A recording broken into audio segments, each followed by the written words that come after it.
¿Qué es el delirium o confusión mental aguda? La conciencia, como función de la psicoactividad, puede experimentar variaciones y podemos enterarnos de sus efectos. Solo falta hacerse la pregunta. ¿Qué me pasa? Asistencia profesional en psicoactividad. En diálogo, la doctora Eve Kuhlmüller y el doctor Ariel Rojas, psiquiatras especialistas en psicoactividad. Seguramente todos hemos escuchado alguna vez la palabra delirio y también otra que suena más antigua, delirium. La primera hace referencia a un tipo de ideas y tiene que ver específicamente con una función llamada pensamiento. De la segunda, el delirium, dialogaremos hoy. Y quizá algunos de nosotros, al despertar de una anestesia o en la infancia, en una enfermedad con mucha fiebre, hemos tenido algún episodio parecido a una mezcla entre la realidad y un sueño, muy difícil de recordar y confuso. Eso probablemente fue un delirium. Como otro ejemplo, podría ser la persona perdida en el desierto, que alucina estar en un oasis cuando la deshidratación ya es muy intensa y la conciencia se afecta. Pero antes de seguir, tenemos que recordar el ejemplo del cerebro como un edificio de departamentos, en el que el lobby era de madera rústica y primitiva, mientras que la parte de arriba, el penthouse, es minimalista y con vidrios y paneles electrónicos. Y hay que recordar también que todos estos pisos interactúan de manera permanente para producir conciencia y conducta. El cerebro va sumando pisos hacia arriba como resultado de aprendizaje y evolución como órgano.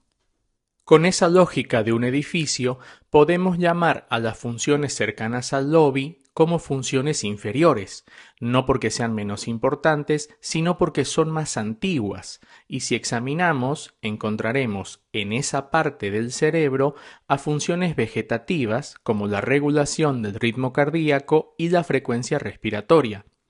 Y más cerca del penthouse, encontraremos funciones a las que llamaremos superiores, porque entendemos que se fueron adquiriendo al evolucionar, como la memoria a largo plazo, la concentración, la planificación, el lenguaje y la manera particular de conciencia humana.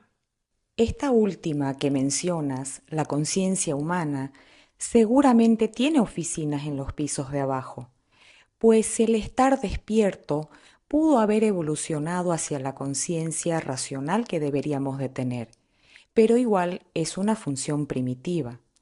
De hecho, los núcleos mismos que funcionan como el botón de encendido y apagado de la conciencia se encuentran en una zona bastante inferior, llamada tallo cerebral, justamente por ser el tronco del ramo.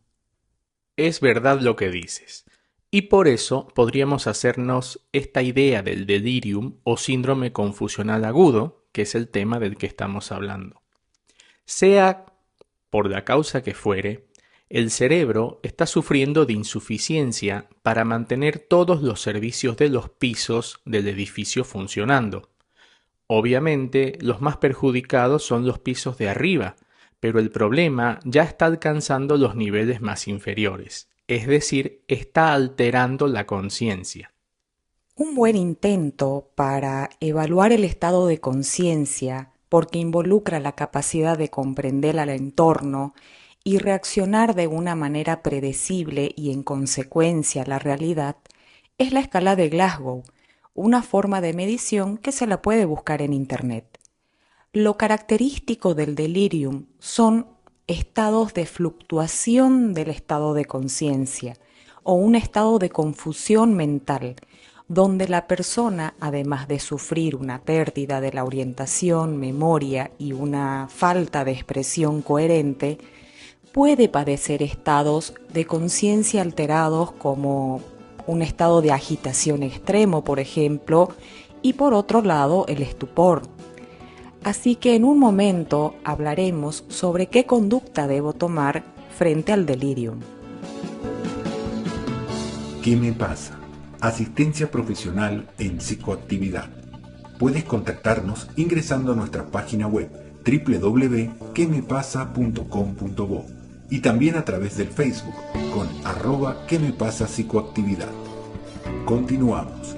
En diálogo, la doctora Eve Kuhn-Müller y el doctor Ariel Rojas.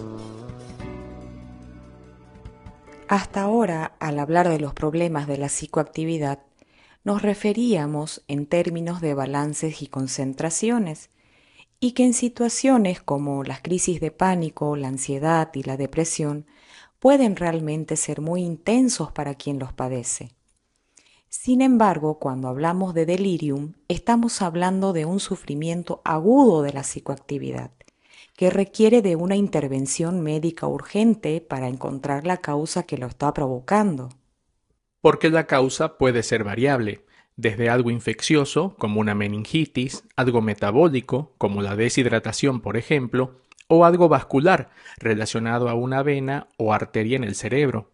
En este caso, la observación clínica es la fluctuación de las funciones superiores del cerebro y de la conciencia. Una persona, en una crisis de pánico, puede llegar a desmayarse, pero a pesar de la intranquilidad no existe un riesgo de vida. El delirium, en cambio, suele ocurrir en circunstancias donde existe un daño corporal que lo está provocando. Un ejemplo es el delirium tremens, que lleva este apellido particular por estar relacionado a la abstinencia de alcohol. Es decir, que una persona que ha llevado un largo periodo de tiempo en estado de intoxicación alcohólica, por una afectación del metabolismo y de las sustancias en el cerebro, puede presentar un grave estado de desorientación, alucinosis de las que hablábamos hace poco cuando mencionábamos el ejemplo del elefante rosado, y en general presenta un deterioro del estado de conciencia. El delirium tremens es un cuadro bastante severo. Una vez recibimos a un muchacho en hospitalización que llegó acostado en una camilla y sus acompañantes, algunos de ellos, decían que estaba poseído por un espíritu. Nosotros, además de evidenciar el alto nivel de fiebre que tenía el muchacho, percibimos que tenía una especial resistencia, una especial rigidez en la nuca.